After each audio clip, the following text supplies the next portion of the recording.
Bismillahirrahmanirrahim. Assalamualaikum warahmatullahi wabarakatuh. Bagaimana kabarnya hari ini anak-anak kelas 5B yang saya sayangi? Semoga kalian beserta keluarga dalam keadaan sehat walafiat dan senantiasa dalam lindungan Allah Subhanahu wa taala. Amin ya rabbal alamin. Kita mulai pelajaran bahasa Indonesia hari ini dengan membaca basmalah. Bismillahirrahmanirrahim. Anak-anak yang saya sayangi, di pertemuan pada hari ini Ustadz akan membahas latihan soal yang ada di tema 6 dan tema 7. Walaupun kalian sudah mengerjakan, tapi Ustadz akan lebih kuatkan lagi sehingga kalian akan lebih paham dalam memahami materi di tema 6 dan tema 7. Namun sebelum Ustaz menjelaskan, sedikit Ustaz memberikan motivasi kepada kalian. Di suasana seperti ini, ayo kita senantiasa tetap untuk semangat beribadah, semangat untuk belajar, dan semangat untuk bantu orang tua. Bahagiakan orang tua kalian seperti video yang akan Ustaz share berikut ini. Silakan kalian cermati dan kalian saksikan.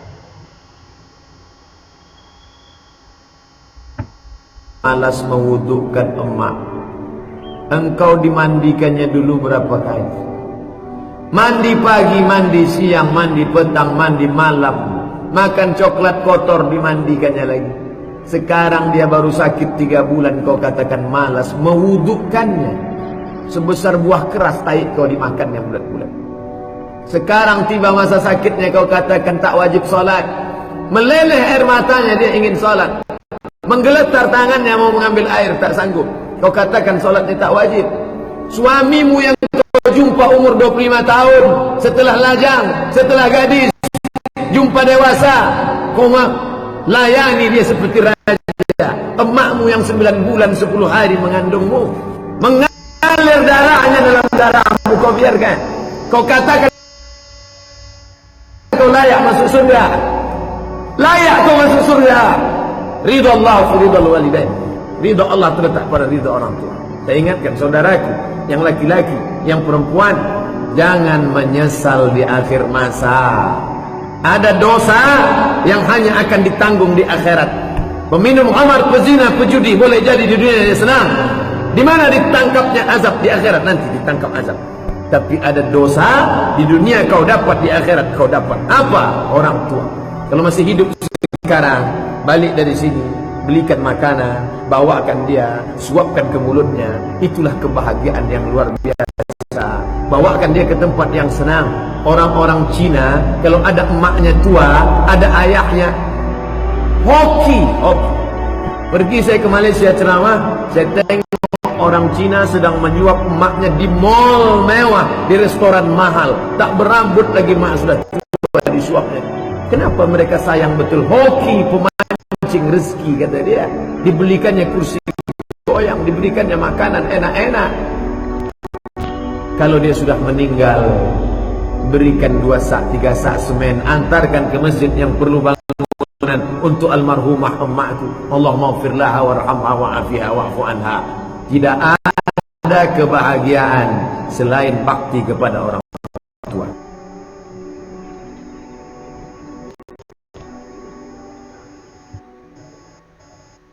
Oke, anak-anak ya yang saya sayangi, dan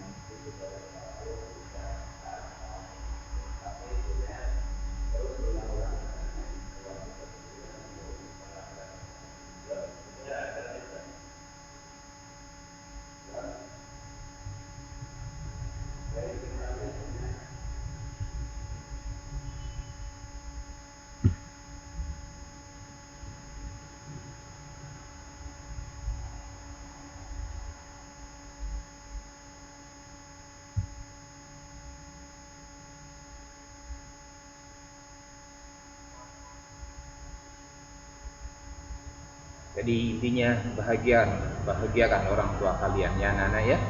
Di setiap saat, di setiap waktu dengan kalian taat beribadah, kemudian doakan mereka, dan kalian bantu dengan kemampuan yang ada pada diri kalian. Baik, kita masuk pada materi yang pertama, pembahasan latihan ulangan tema 6. Di situ ada sebuah pantun, pergi ke Bandung pulang pergi, tak tahu jalan maka bertanya. Mari kita menghemat energi, gunakan listrik seperlunya. Isi pantun tersebut adalah, ingat, isi pantun ada pada baris yang ketiga dan keempat. Jadi isi pantun adalah, mari kita menghemat energi, gunakan listrik seperlunya. Sampai di sini paham anak-anak ya? Yang kedua, amanat pantun. Amanat pantun, dengan melihat isi pantun tadi pada baris ketiga dan keempat, kalian boleh menyimpulkan sendiri amanatnya apa kira-kira, yakni ajakan untuk menghemat energi listrik, ya, ajakan untuk menghemat energi listrik. Nah, ada pada baris yang ketiga dan keempat melihatnya. Baik anak-anak yang saya sayangi, kemudian pertanyaan yang ketiga, pantun tersebut termasuk pantun, ingat tadi, mari kita menghemat energi, gunakan listrik seperlunya, pada isinya itu berarti adalah pantun nasihat. Kan ada pantun nasihat, ada pantun agama, ada pantun cenaka, ada pantun teka-teki ya. Kalau isinya seperti itu berarti termasuk pantun nasihat. Pertanyaan yang keempat, bagian pantun antara lain ada berapa anak-anak? Ada 4 ya. Yang pertama, 1 bait pantun ada 4 larik atau 4 baris. 1 lariknya terdiri atas 4 kata. Kemudian baris pertama atau larik pertama dan kedua merupakan sampiran. Kemudian baris yang ketiga dan keempat merupakan isi. Yang terakhir bersajak AB. Jadi ada 4 baris. Kalau anak-anak membuat pantun itu 4 baris, jangan cuma 2 baris. Ya, contoh 2 baris misalnya sandal jepit, sandal swallow, ya, si Andi sipit kayak Andi lau. Itu kan hanya 2 baris. Itu berarti bukan termasuk pantun, ya. Jadi kalau yang namanya pantun itu ada 4 baris. Anak-anak yang bisa sayangi, kemudian untuk yang nomor 5, ya, yang nomor 5, tuliskan sebuah pantun dengan amanat, gunakan gas sesuai keperluan. Alhamdulillah anak-anak sudah bisa mengerjakan semuanya dengan baik, ya, dan sudah banyak yang betul semua. Jadi tidak perlu Ustaz bahas di sini. Kalian boleh melihat pada modulnya yang ada. Nomor 6 masih berkaitan dengan pantun. Pertanyaan nomor 6 sampai nomor 9 dengan pantun. Jalan-jalan ke warkop Cingkrik, jangan lupa membeli kopi. Pandai-pandai berhemat listrik agar tetap terang dunia ini. Sampiran dari pantun di atas adalah ada baris pertama dan kedua. Jalan-jalan ke warkop Cingkrik, jangan lupa membeli kopi. Itu pada baris pertama dan 2 merupakan sampirannya. Sedangkan isi pantunnya ada pada baris yang ketiga dan 4. Pandai-pandai berhemat listrik agar tetap terang dunia ini. Amanatnya, lihat pada isinya, pandai-pandai berhemat listrik agar tetap terang dunia ini.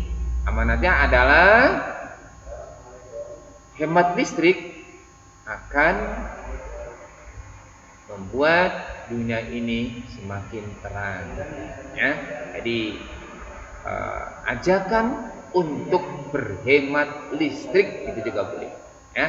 Amanatnya berarti ajakan untuk berhemat listrik agar dunia ini tetap terang. Oke, itu amanatnya. Termasuk jenis apakah pantun di atas? Sama seperti pantun pada nomor 1 di atas ya, yaitu pantun nasihat. Nomor 10. Ini ada pantun yang belum urut ya. Kalian mengurutkan sampirannya dan isinya. Jika siswa rajin belajar, naik sepeda pergi ke pasar, sudah tentu pasti lulus, melewati jalan tikus. Nah, sampirannya yang mana? Nah, sampirannya yang mana?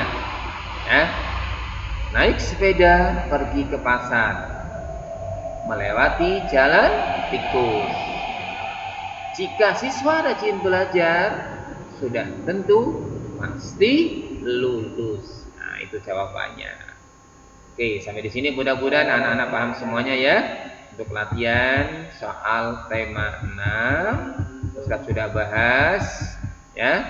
Berikut jawabannya, sehingga kalau kalian menemukan soal-soal yang serupa di saat pembahasan nanti, saya yakin kalian akan bisa menjawabnya dengan baik dan benar. Sekarang saya akan bahas latihan soal tema 7.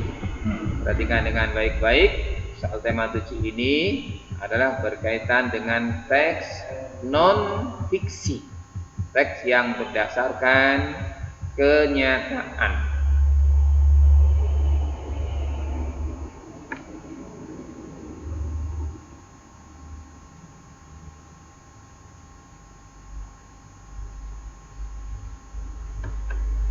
Ya, kalian perhatikan soal-soal nomor soal-soal pada tema 7. Soal yang pertama. Soal yang pertama mudah sekali. Karangan non-fiksi menyampaikan kebenaran berdasarkan fakta atau kenyataan. Nomor 2, cara menggali informasi dari teks non-fiksi antara lain. Nah, cara menggalinya, cara mendapatkannya, yaitu dengan cara membaca secara seksama keseluruhan teks yang ada. Jadi cara menggalinya dengan cara membaca seksama dari keseluruhan teks yang ada. Jadi jangan sepotong-sepotong, jangan cuma sebagian-sebagian ya. Membaca dengan sungguh-sungguh dari teks yang ada. Nah, berikutnya, konsep utama suatu teks non-fiksi dapat ditemukan pada kalimat utama. Anak-anak sudah pada tahu semuanya ya.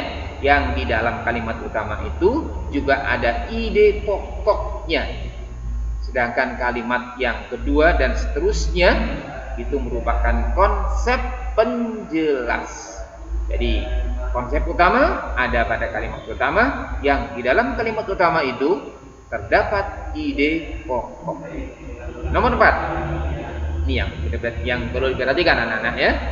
Ejaan yang perlu diperhatikan pada tulisan terdiri atas 1. Penulisan huruf kapital. Yang kedua, tanda baca. Yang ketiga, berkaitan dengan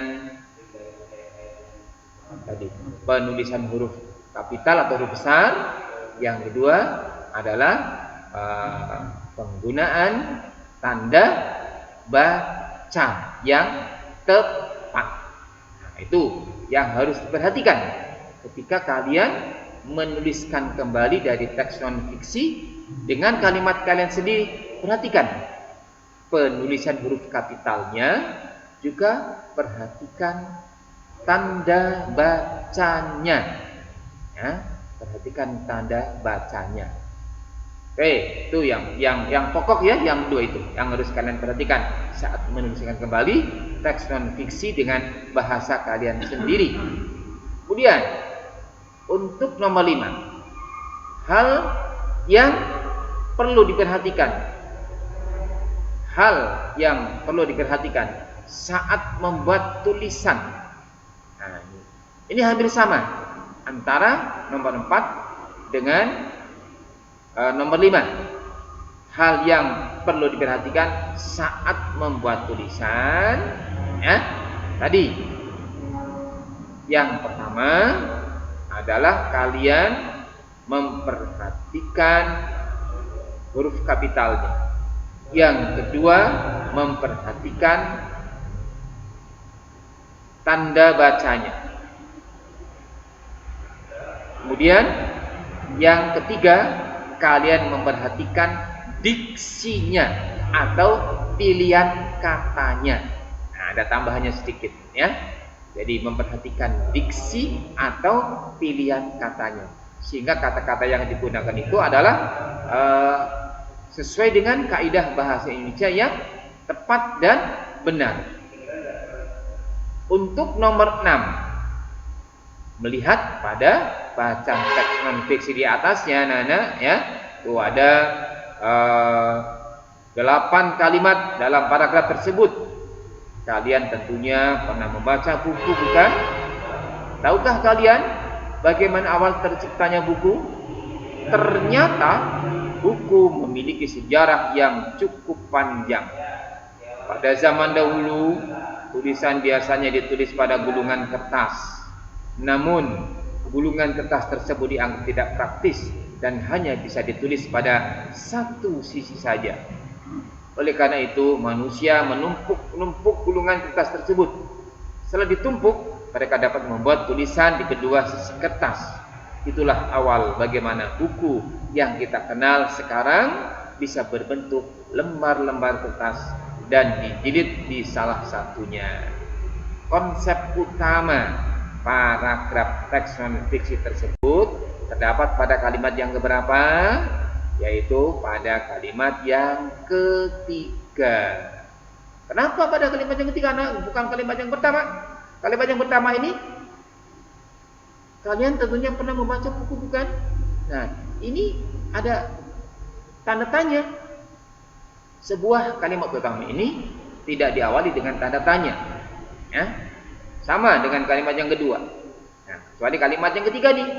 Ternyata buku memiliki sejarah yang cukup panjang. Jadi konsep utamanya ada pada kalimat yang ketiga, ya. Nah, berikutnya, yang Ustaz sayangi, konsep pada kalimat nomor 4. Konsepnya apa nih? Intinya apa? Anak bisa menafsirkan sendiri. Pada zaman dahulu tulisan biasanya ditulis pada gulungan kertas. Jadi zaman dulu tulisan ditulis pada gulungan kertas, ya. Dahulu tulisan ditulis pada gulungan kertas. Itu konsepnya. Dahulu tulisan ditulis pada gulungan kertas. Berikutnya nomor 8. Kalimat utama paragraf tersebut di atas adalah, tadi ada pada kalimat yang ketiga dong. Ternyata buku memiliki sejarah yang cukup panjang, ya. Jadi kalimat utama paragraf itu adalah ternyata buku memiliki sejarah yang cukup panjang. Kemudian nomor 9, topiknya apa? Topik dari paragraf di atas yaitu apa? Sejarah terciptanya buku, ya. Jadi sejarah terciptanya buku. Nah, itu konsep pada kalimat nomor 8. Konsepnya apa? Lihat kalimat nomor 8. Itulah awal bagaimana buku yang kita kenal sekarang bisa berbentuk lembar-lembar kertas dan ini di salah satunya. Awal bagaimana buku tercipta. Konsep pada kalimat nomor 8 adalah awal bagaimana buku tercipta. Sampai di sini anak-anak, ya. Ustaz bahas latihan soal tema 6 dan tema 7. Mudah-mudahan anak-anak akan nanti bisa memahami dengan baik dan benar apa yang Ustaz sampaikan, sehingga saat kalian mengerjakan soal-soal TTS ini akan bisa mengerjakan dengan baik, mengerjakan dengan sempurna sehingga nilainya mumtaz. Sampai di sini saya sampaikan terima kasih atas perhatiannya. Wassalamualaikum warahmatullahi wabarakatuh.